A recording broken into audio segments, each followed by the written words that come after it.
Eric Drouet was going out last night to organise, he says, a gathering in Place de la Concorde in Paris, made an announcement on social media saying, come there with me, we're going to lay candles to the 10 victims who died since these protests started on consecutive Saturdays since the 17th of November.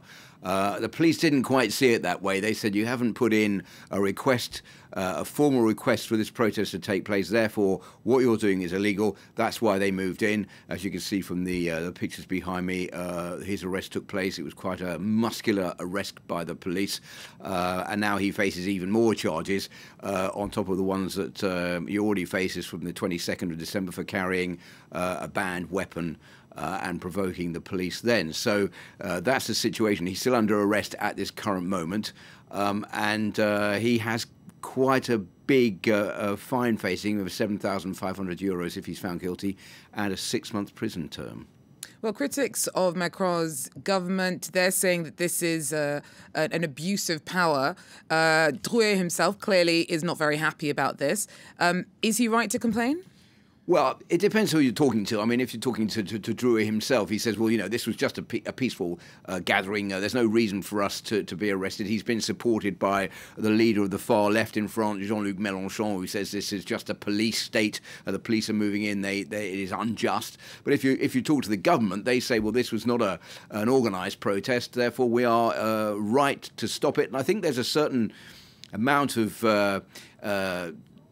worry on the part of the law and order forces, because there's been so much violence during these yellow vest protests on consecutive Saturdays since the 17th of November that they're very worried that an unorganised protest, like all of these ones have been, could degenerate and could cause even more violence. So any threat by anybody that they're going to protest, or a feeling they might protest, is going to make them want to move in to stop anything from happening. Of course, if you're talking to the yellow vest movement, they just say this is provocation and we should have been allowed to put these candles down on the ground and nothing more would have happened.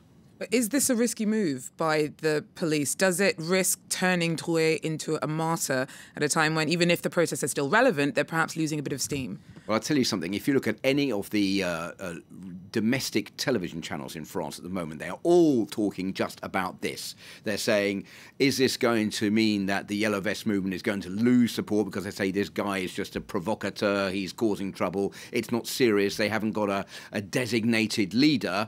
Or does it mean that this is going to provoke even more anger in France about the fact that the government is not handling this as it should, and that somebody like Eric Drouet could be a possible good leader for the Yellow Vest movement? So there are arguments on both sides. What the government is saying is, look, you know, we've had this Yellow Vest movement since the 17th of November.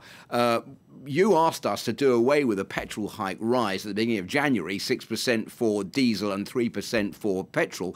We listened to your protest. We've done away with that. We've also decided to freeze gas and electricity prices. That's not going to happen in 2019. We've also agreed to increase the minimum wage by €100 a month. That's going to take effect very shortly. We've also agreed to reduce social security contributions on pensions. That was something else that you asked for. So why are you still out there protesting when the government is doing all of this? And the government's also said, we're going to organise a national debate, which has been caused by this Yellow Vest movement, so that everyone can discuss what they think democracy should be, what moves the government should take, what steps they should do, what new policies they should introduce, and then we may even have a referendum on it. So all of that has resulted as following these Yellow Vest protests. So many people are saying, why are these Yellow Vest protesters still out in the street? So we'll see how much longer it can carry on.